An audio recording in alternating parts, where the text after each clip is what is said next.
what that allows me to do is it allows me to be observant. And then the observance is where you get the gems, right? The discovery. Oh. Learning to swim is about learning from others. Be the author of your own story, not a character in somebody else's story. Get inspired by others to take action. Learn how to set goals to exceed your own expectations. So often the answer that you are looking for is right in front of you. On Learning to Swim, we highlight those answers through storytelling. Welcome. I have the pleasure of speaking with Kate Katz today, and I have to say you are my very first guest.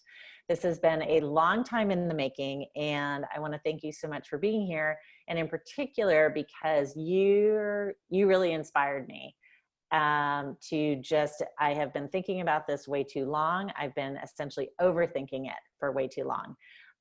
So participating in your most recent kind of beta testing of a workshop that was fantastic really inspired me today. So thank you so much. I am so honored to be here. Thank you so much. I love our conversations. I love our relationship. So thank you. Oh, you're so welcome. Well, to everyone out there who ends up watching this, we are doing this during COVID. And we live in the same city, yet we have never met in person.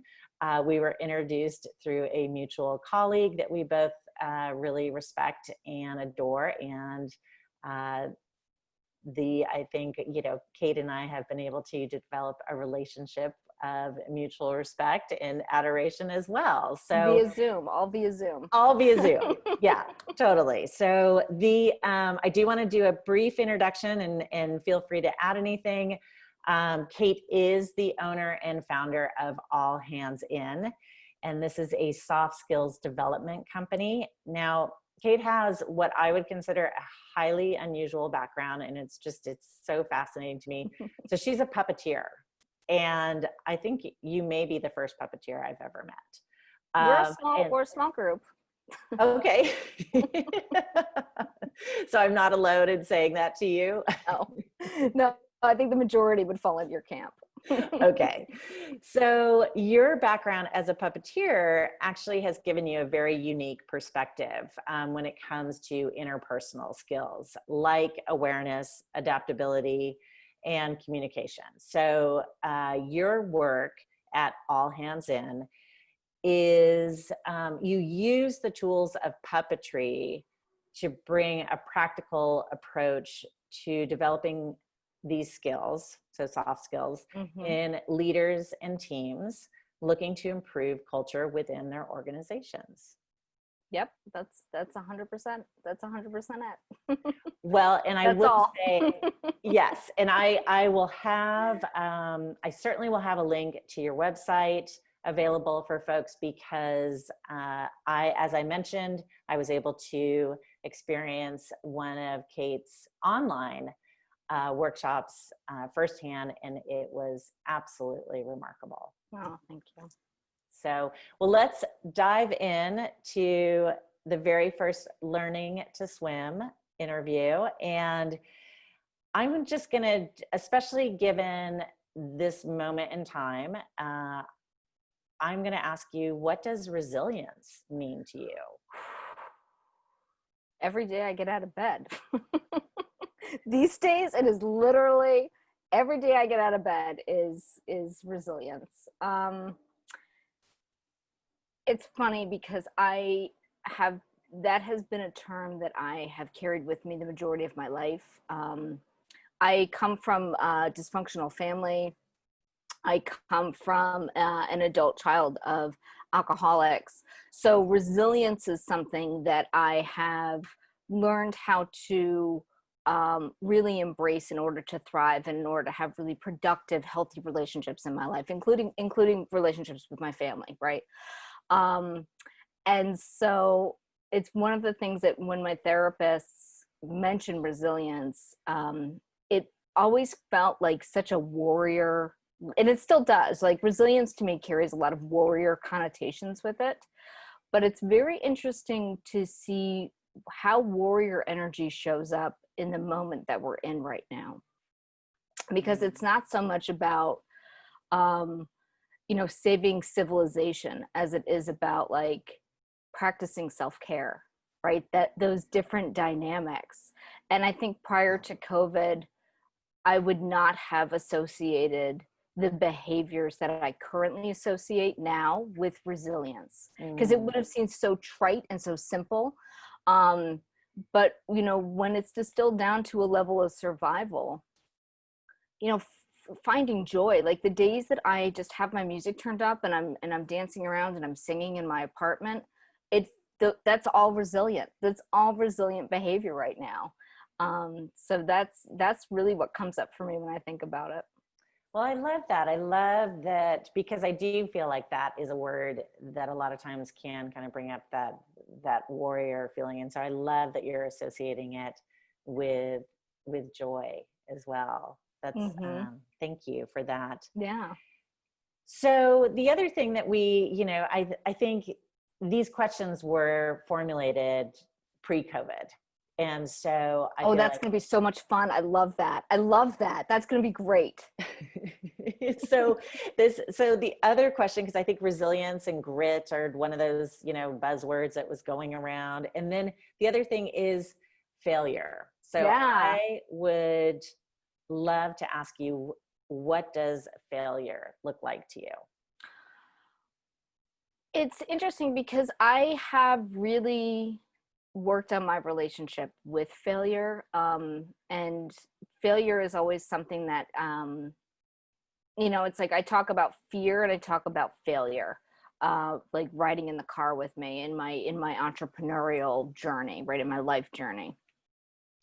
And failure is one of those things that will it will always be in the car with me, right? It's just a matter of where it gets placed. And sometimes I just want failure to be in the trunk. Like sometimes you just need to live in the trunk for right now on this ride. But I think that having the awareness that failure it's a relationship that you get to have. We all have it. Like we all have that relationship with failure. The agency that we have over that is determining and deciding what our relationship will look like. And so I have my moments with failure where failure can be really hard and failure can be really difficult and failure can be really punishing. But failure is also a massive learning experience. It is a massive growth and development experience. I look back on my previous failures and I'm grateful for all of my past failures. Every single one of my past failures, I now have gratitude for. However, when I'm in a failure, when I'm experiencing failure, I'm a 4-year-old, right? And I recognize that about myself. I'm like, I know this is going to be good for me eventually, but I don't like this right now. I don't want to go through this right now. This is terrible. And so I have to remember the fact that like, which of your past failures do you regret? Because I don't regret any of them. Well, I would agree with you 100%. And I do. And so I think when I am talking with other business owners and especially when you're thinking about teams and having trust within a team, nobody wants to fail. It's hard enough when you fail yourself, and then failing in front of other people, particularly people who, have the ability to promote us or recommend us. I mean, it's just, and I agree with you 100% that there's not a single solitary one. I mean, of my past failures have all been tremendous growth moments, but boy, I tell you, in the moment, ooh, God, it's brutal sometimes. It just zaps the zen right out of you. I mean, it really does. You could think you stand on one level and failure shows up and you get grounded pretty quick. Oh yeah. Yeah. So the other thing is that I think there's another buzzword out there, and I am a big user of this, is I talk a lot about creativity when I'm working with folks and when I'm presenting myself, and and really the way I am talking about creativity is really around problem solving. Mm-hmm. So, and I think that, so this question kind of comes from that, which is, how do you remain curious, whether it be in your professional or personal life? How do you cultivate or sustain a level of curiosity and kind of even the willingness to be experience awe? Yeah, for me in my personal life, so it comes from my personal life that's where that gets channeled through, right? It's and then I bring that personal energy into my professional life.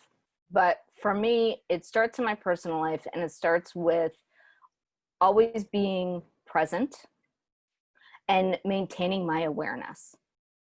And it comes down to, like, for me, I'm a big proponent of eye contact and a smile, and it's hard to do right now with the mask. But like when I go for walks, and my sister jokes that I'm like the mayor of Echo Park, because like I'll go for a walk in my neighborhood, and like every neighbor I say hello to, good morning, eye contact, their pets, we all have conversations. Like, I am very focused on how I show up in my neighborhood, how I show up in the unit that I live in, how I should, like, my immediate circle, right? Mm-hmm. So like I am very vigilant about maintaining awareness and presence in that environment, and then it just expands from there. And what that allows me to do, because I'm being present and because I have this, just practicing these awareness skills on really, really basic levels, right? Like hello and good morning. I'm talking about eye contact with hello and good morning. What that allows me to do is it allows me to be observant. And then the observance is where you get the gems, right? The discovery. Oh, yeah. The observations are where you can, start to have the threads of stories come in. And that's where your curiosity comes in. But if you're completely walled off from that, it's so much harder to do, right? And in LA, we have so many walls that we're able to just voluntarily put around us. We're in our cars, we go to our homes, we have, and then with our 21st century lifestyle, we have our streaming channels that we can watch. Like, we can do everything to our comfort level. Like, we can cultivate everything to our comfort level. And for me, getting out and going for the walks and interacting with my neighbors, it forces me out of that comfort level. And interacting with other people, like, that forces you out of your comfort level. And it's really one of the only ways that you, especially these days, if you're not forcing yourself out of that comfort level, you're not growing and developing, you're not getting that curiosity, because you're not experiencing new things. Yes, I would agree with you 100%. I think about that. I think about, even just even in getting directions now, right? Right. Exactly. 100%. Right. And that there's kind of that, there's so much to gain, whether it's a funny moment or a great story or interacting with someone that you wouldn't be normally interacting with, by getting lost once in a while. Yes. Right? Yep. I have one colleague who really, really enjoys going to the grocery store. And we were discussing that is kind of one of those few moments, if you're still going to the grocery store, where you don't know who you're going to run into, right? As opposed to going to, even if you're going to, like, I mean, this is all kind of pre-COVID, but your favorite restaurant, I mean, you're kind of likely to run into either people like you or people, right? Whatever. But these places where we would run in, or going to the airport. Yes. Right? Oh my God, yeah. Yeah. My sister and I miss traveling so much right now, and we had this conversation a couple of weeks ago where she was like, I just want to go through security. Like, never in a million years, right? Never in a million years. She's like, I just want to go through security and sit at the gate. I know. Oh my goodness. Well, tell me what is, and it may have changed for you, but what is your best simple habit? I'm trying to think my best simple habit. Or one of your top 5?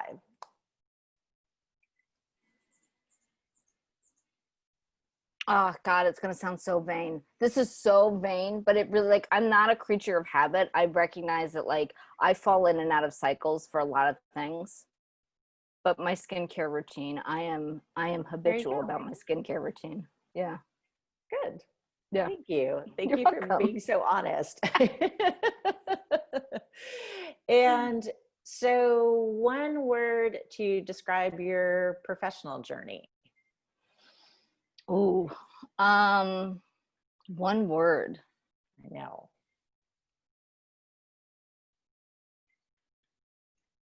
One word to describe my professional journey. I would have to say it's an adventure. It's been an adventure.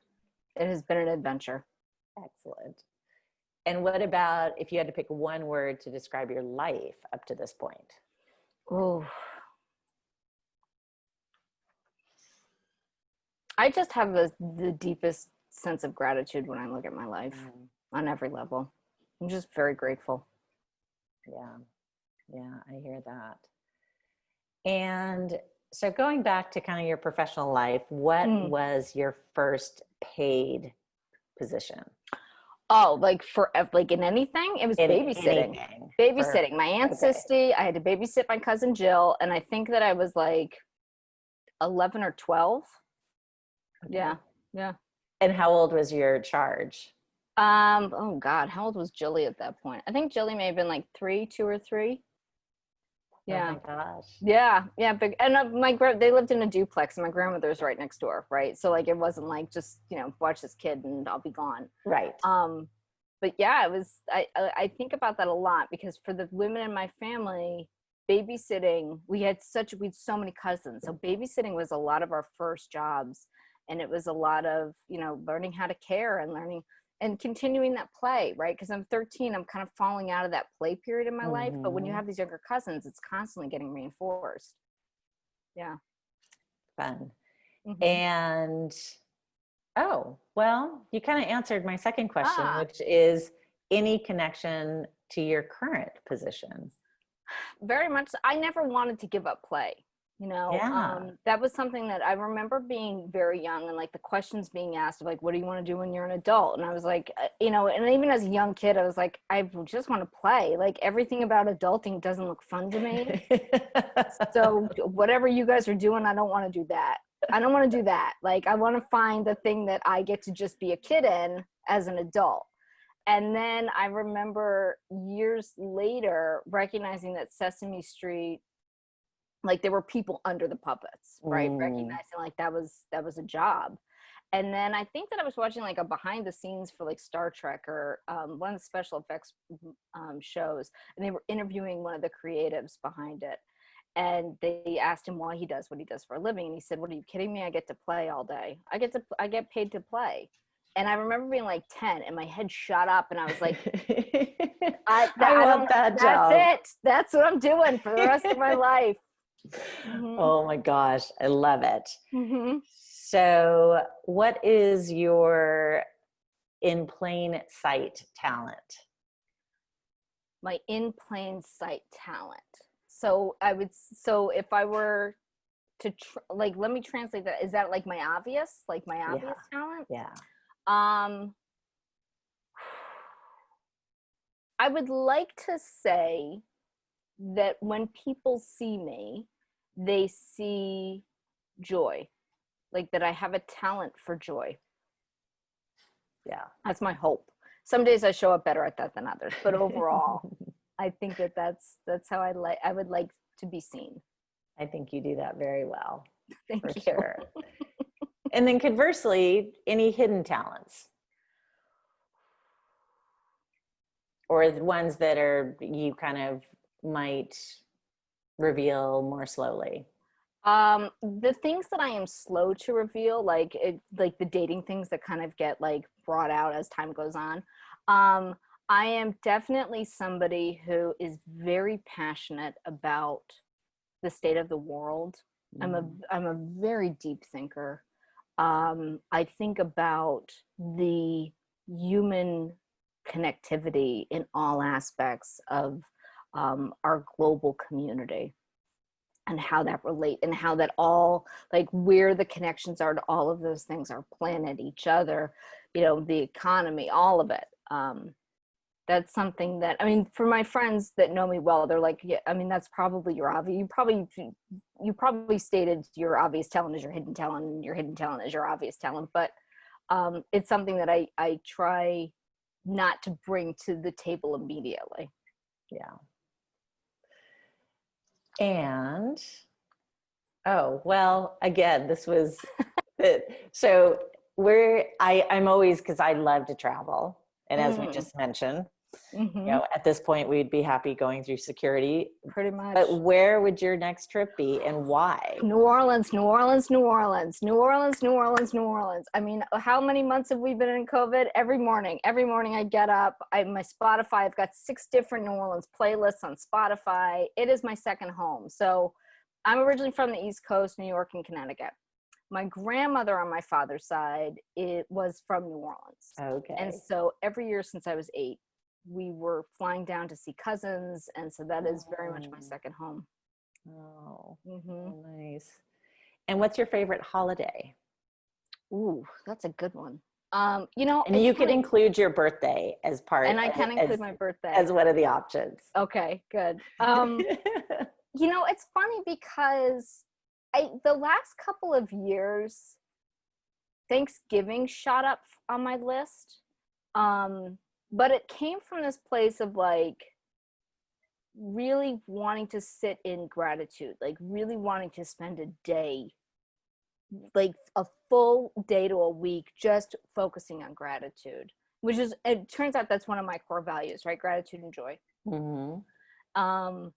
And I realized when I was coming around to that, I was like, oh my God, Thanksgiving may be like your favorite holiday, which for so many people, that's like the most boring, like you're just, you know, you're sitting around eating turkey all day. But for me, it really took on a whole new meaning when I really just sat with the gratitude aspect of that holiday. Well, I actually, I love Thanksgiving. I'm right there. Do you really? I do. Yeah. I love the opportunity to gather family. Right. And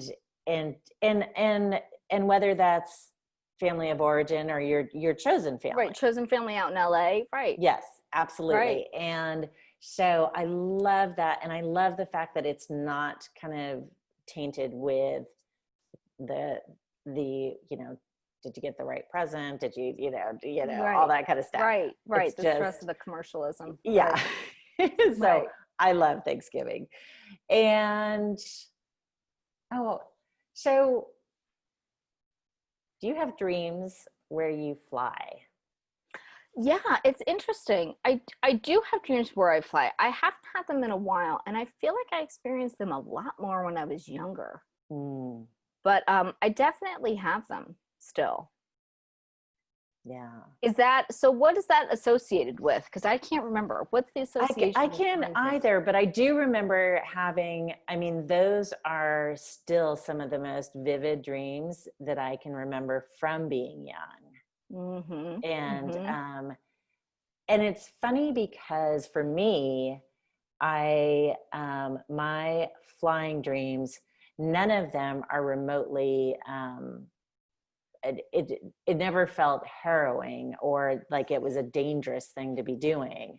Right. It's just liberating. Like I never worried about landing or crashing or anything like that. And, but you just were flying and it was the best feeling ever.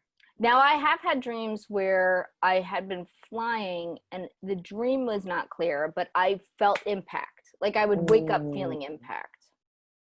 That was always interesting. Yeah. Well, maybe you'll have one now that we've talked about it. Yeah, I wouldn't mind that. And if you were going to, what's your animal? I mean, when you...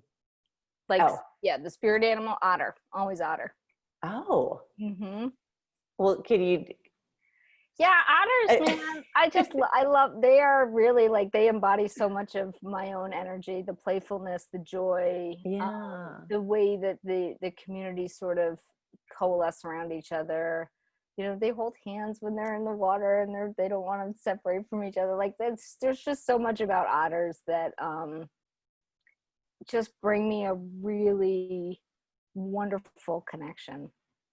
Well, I do remember going to, as a kid, going to the Monterey Bay Aquarium, and that's like one of the favorite things is to watch the otters, because they're so darn cute. They're adorable, and they're thinkers, they're problem solvers. The way that they interact with nature, there's just there are a lot of things about them that I think human beings, if we spend a little more time with otters, we could be better off in a lot of ways.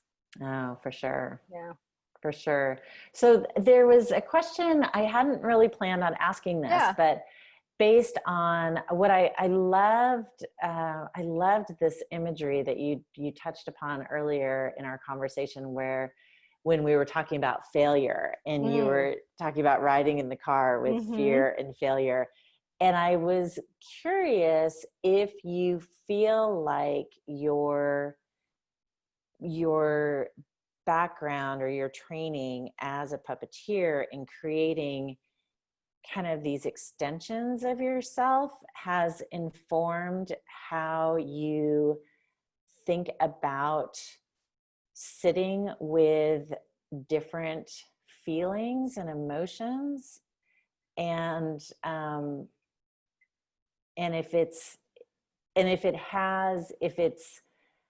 so that's kind of the first part of the question.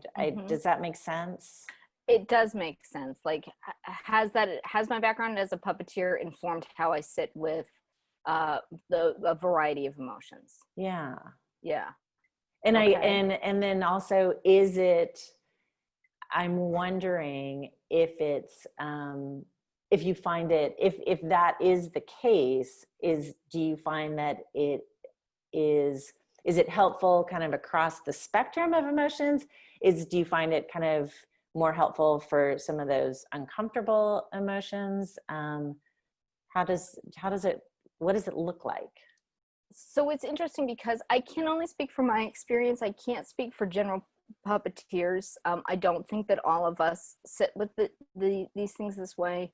But I had a background prior to going into school for puppetry. I had a background in acting. And so acting is a really wonderful skill. And again, like, talking about here really is extensions of play, which is another reason why I am always advocating for play to be used in adult settings, because we tend to put it in a box around 13. We all have to go out and get a job, or go feed the man, or whatever nonsense you're being told. And there's a disconnect that happens as we become adults and we do not continue to engage in play. And acting and puppetry are one of those areas that you have to do some emotional processing, because you're inhabiting a character, right? You have to kind of understand what emotional ranges are if you successfully want to present a believable character.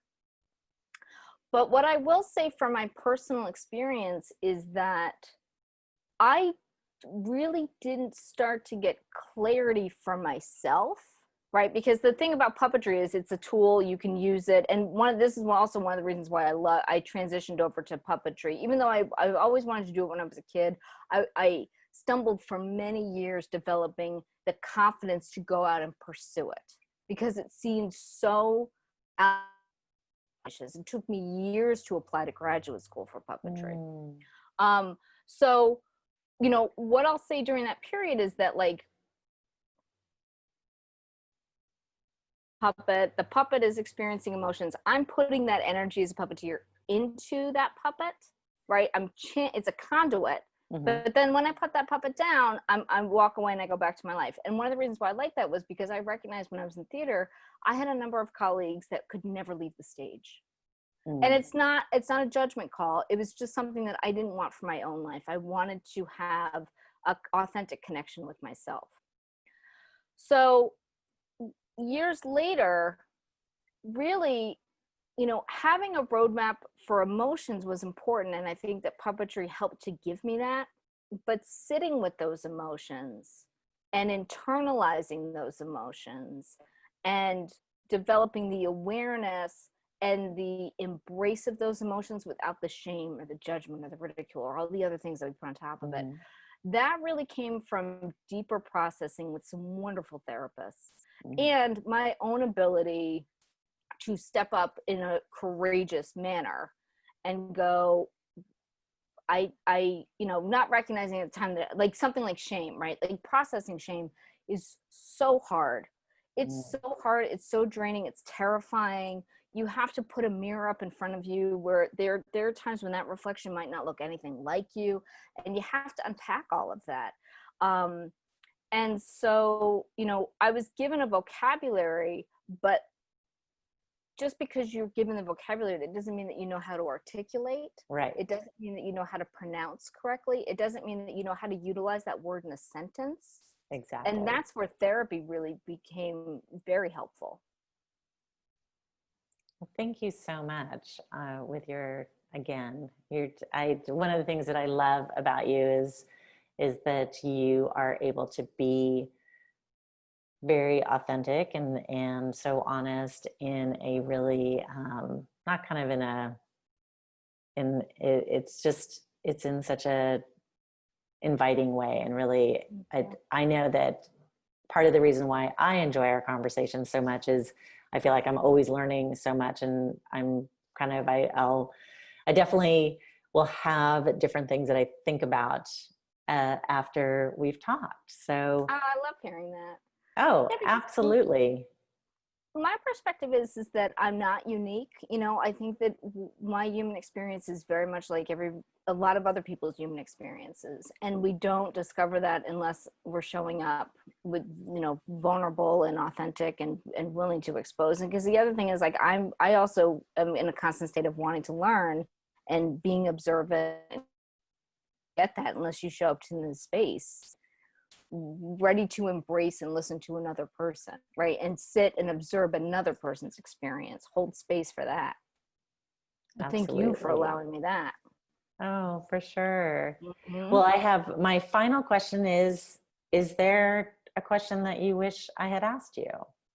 Oh, is there a question? You asked, first of all, you've asked some really amazing questions today. Oh, well, thank you for that. You've given me some questions that I was like, oh, I haven't thought about that in a while. And I love that I'm thinking about this right now.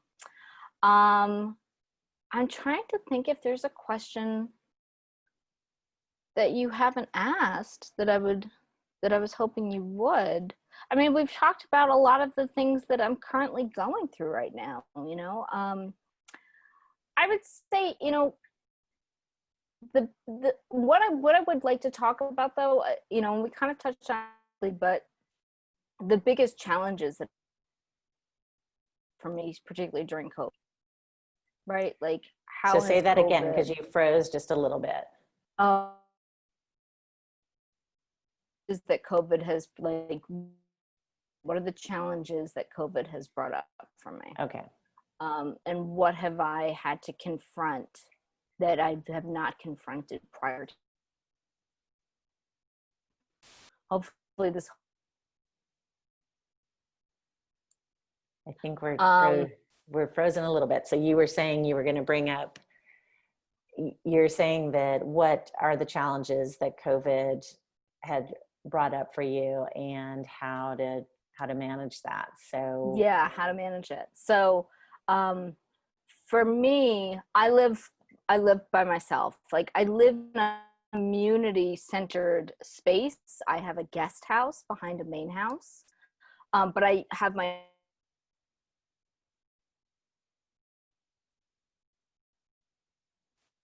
and so for me, once recognizing that I'm on my own in this time, and one of the things that I am constantly grateful for every morning is that it's really given me time to sit with myself and realize that I like myself, right? That I enjoy being with myself. Not that I don't miss my friends, not that I'm not connected to my family, the stillness that this has given and the stillness that I have taken in these moments, and the challenge, because I know a lot of my friends are struggling with this right now, and particularly with friends who do live alone, what to do when you're by yourself.